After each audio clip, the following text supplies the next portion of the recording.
IT বাড়ির পক্ষ থেকে আপনাদের সবাইকে স্বাগত জানাচ্ছি ওয়েব ডিজাইন বাংলা ভিডিও টিউটোরিয়ালে আজকের পর্বে। গত পর্বে আমরা অ্যানিমেশনের একটি প্রপার্টি দেখেছি এবং আমরা এই অ্যানিমেশনটি তৈরি করতে সক্ষম হয়েছিলাম। তো আপনাদের একটি হোমওয়ার্ক দেওয়া ছিল বাসা প্র্যাকটিস করার জন্য, যে এই অ্যানিমেশনটি যেভাবে বাম থেকে ডানে মুভ করতেছে, অ্যানিমেশনটি ঠিক এইভাবে বাম থেকে ডানে, ডান থেকে নিচে, নিচ থেকে বামে, বাম থেকে উপরে, এইভাবে চারদিকে ঘুরতে থাকবে এবং মুভ করতে থাকবে। তো আশা করি হোমওয়ার্কটি অনেকেই করতে পেরেছেন, আবার আপনাদের মধ্যে হয়তো অনেকেই করতে পারেননি। তো যারা পেরেছেন তাদেরকে গুড, এবং যারা পারেননি তাদেরকেও গুড, কারণ হতাশার কোনো কারণ নেই। ফার্স্ট টাইম সবাই এটা করতে পারবে না বা করা সম্ভবও না। তো যারা করতে পারেননি তাদেরকে আমরা দেখিয়ে দিব যে কিভাবে আপনারা আজকে এই প্রপার্টিটি, মানে এই অ্যানিমেশনটি তৈরি করতে পারেন।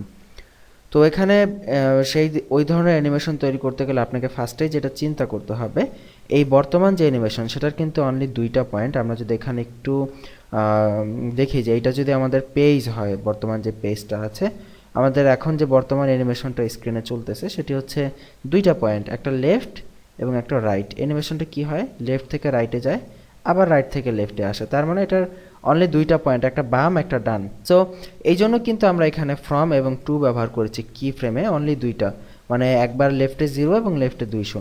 কিন্তু আমরা এখন যেটা করতে চাচ্ছি, এটা যদি একটা পেজ হয়, আমরা চাচ্ছি এখানে অ্যানিমেশনটা প্রথমে এই পজিশনে, দেন এই পজিশনে থাকবে, তারপরে এই পজিশনে আসবে, তারপরে এই পজিশনে আসবে, তারপরে ঘুরে ফিরে আবার আগের পজিশনে যাবে। এইভাবে সে রাউন্ড আকারে মুভ করতে থাকবে। সো এইটা যদি আমরা করতে চাই, এটা করতে হলে আমাদেরকে কয়টা পয়েন্ট হবে সেটা একটু ভেবে নিতে হবে। যেমন দেখুন, ফার্স্টে যখন এটা এখানে থাকবে এটা হবে 1 নাম্বার পয়েন্ট, সেকেন্ডে যখন এখানে থাকবে 2 নাম্বার পয়েন্ট, থার্ডে যখন এখানে থাকবে 3 নাম্বার পয়েন্ট, ফোর্থে যখন এখানে থাকবে 4 নাম্বার পয়েন্ট, এবং এইটা থেকে যখন মুভ করে আবার ফার্স্টে যাবে তখন কিন্তু এটা 5 নাম্বার পয়েন্ট হবে। তার মানে আমাদের 4টা পজিশনের জন্য আমাদেরকে 5টা পয়েন্ট নিতে হবে।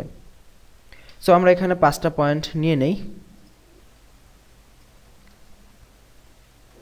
দেখুন, যেহেতু আমাদেরকে অনেকগুলো পয়েন্ট, সো এখানে কিন্তু ফর্ম টু ইউজ করার কিন্তু কোনো মানে অবকাশ নেই। সো আমাদেরকে এখানে কিন্তু অবশ্যই পার্সেন্টেজ হিসাব করতে হবে। এবং দেখুন 0, 25, 50, 75, 100, মানে 5টা পয়েন্ট আমরা সফলভাবে ভাগ করে নিয়েছি।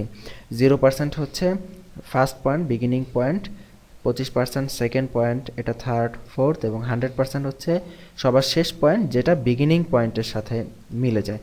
সো এখন আমরা এই 5টা পয়েন্টের জন্য আলাদা আলাদা পজিশনিং দেওয়ার চেষ্টা করব, এবং আমরা যদি চাই পজিশনিংয়ের পাশাপাশি ব্যাকগ্রাউন্ড কালার চেঞ্জ হবে, আমরা চাইলে সেটাও করতে পারি।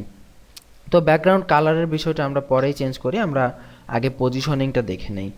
এখন দেখুন, আমরা যদি এইটাকে চারদিকে মুভ করাতে চাই, আপনাকে ফার্স্টে যে বিষয়টি বুঝতে হবে, আমরা আবারও এখানে চিত্রগুলো এঁকে নিচ্ছি আপনাদের বোঝার সুবিধার্থে।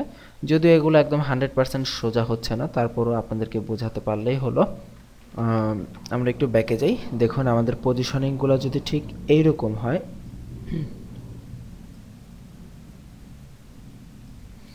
আমাদের ফার্স্টের যে এলিমেন্টটা সেটা কোথায় থাকবে, দেখুন আমাদের ফার্স্টে মানে একদম 0% লেভেলে আমাদের এটা থাকবে লেফটও 0, টপও 0, মানে আমাদের পেজের একদম বাম কোণায়।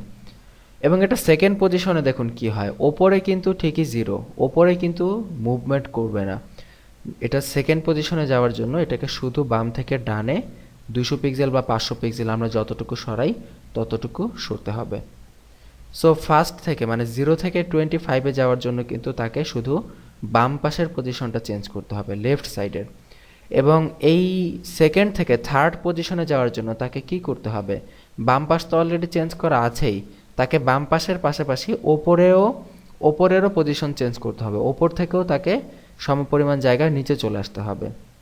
এবং এই 50% থেকে 70%-এ যখন আমরা যাব, দ্যাট মিন্স থার্ড থেকে ফোর্থ পার্সেন্টেজে যখন আমরা যাব, তখন দেখুন তাকে কিন্তু ওপর থেকে কিন্তু অলরেডি সরানো আছেই, তাকে এখন শুধু আবার বাম পাশে সরে যেতে হবে, মানে লেফটে 0, লেফটে আবার 0 পজিশনে চলে আসতে হবে।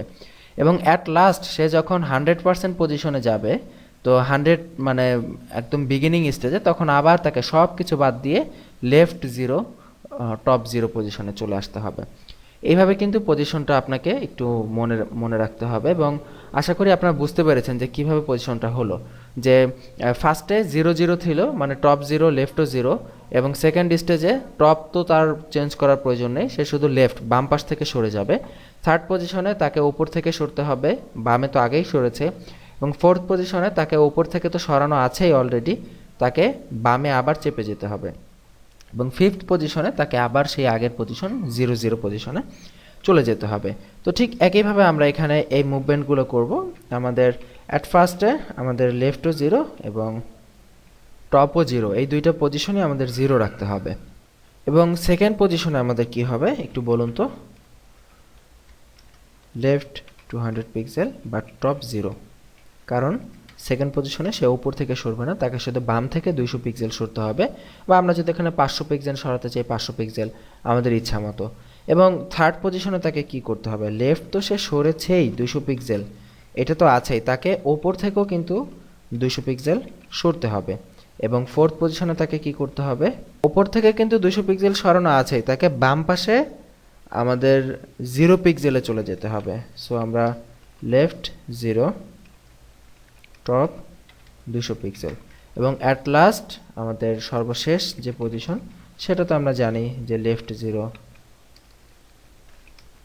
টপ 0। সেভ করি, পেজটা রিফ্রেশ করি, এবার দেখা যাক কি হয়। দেখুন অত্যন্ত চমৎকারভাবে আমাদের এই মুভমেন্টটি স্ক্রল করতেছে, এবং আমরা এখানে দেখতে পারতেছি যে আমরা সাকসেসফুলভাবে, এখানে অবশ্য আমাদের কিছু জায়গায় আমরা একটু ভালো করে দেখি। সবার শেষের জিনিসটা আপনারা দেখুন যে সবগুলোই ঠিক আছে, কিন্তু সবার শেষেরটা কিন্তু জাম্প করতেছে। এটার কারণ হচ্ছে আমরা সবার শেষে টপ বানামটা ভুল হয়েছে, ডাবল টি হয়ে গেছে।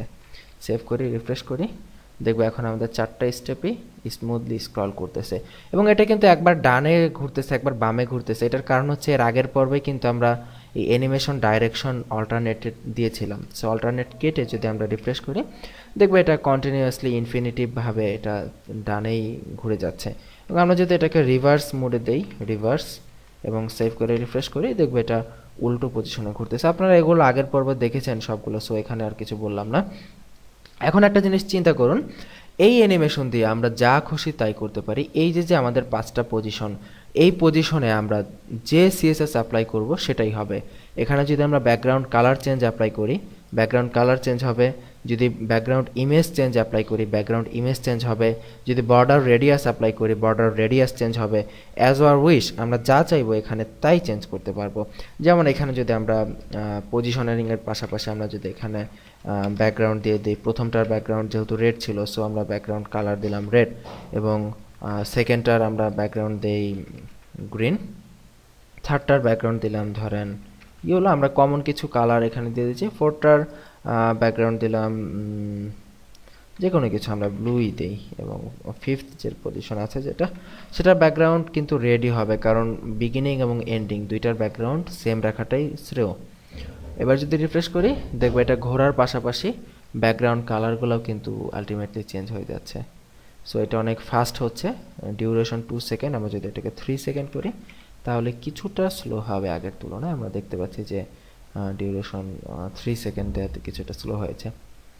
এই হচ্ছে আসলে বিষয়, মোটেও জটিল কিছুই না। বাসায় যদি একটু প্র্যাকটিস করেন তাহলে হয়ে যাবে। এবং আমরা তো বলেই দিলাম যে আসলে আমরা যতটুকু দেখাবো শুধু ততটুকুই যে করবেন এমন কিন্তু মোটেও না। অবশ্যই বাসায় হিউজ পরিমাণ প্র্যাকটিস করতে হবে। যত বেশি প্র্যাকটিস করবেন তত বেশি শিখতে পারবেন, কারণ প্র্যাকটিসই আপনাকে পারফেক্ট করবে। প্র্যাকটিস ছাড়া আপনি যতই দেখেন না কেন, যতই বোঝেন না কেন, কিন্তু যদি 2-1বার প্র্যাকটিস না করেন এবং প্রচুর পরিমাণে প্র্যাকটিস না করেন, তাহলে কিন্তু কখনোই আপনি স্মুথলি কোডিং করতে পারবেন না। তো আজকের পর্ব এই পর্যন্তই। আর টিউটোরিয়াল কেমন লাগলো অবশ্যই আমাকে ফেসবুকে জানাবেন। আমাদের ফেসবুক গ্রুপে নিয়মিত আপনার মন্তব্য শেয়ার করবেন।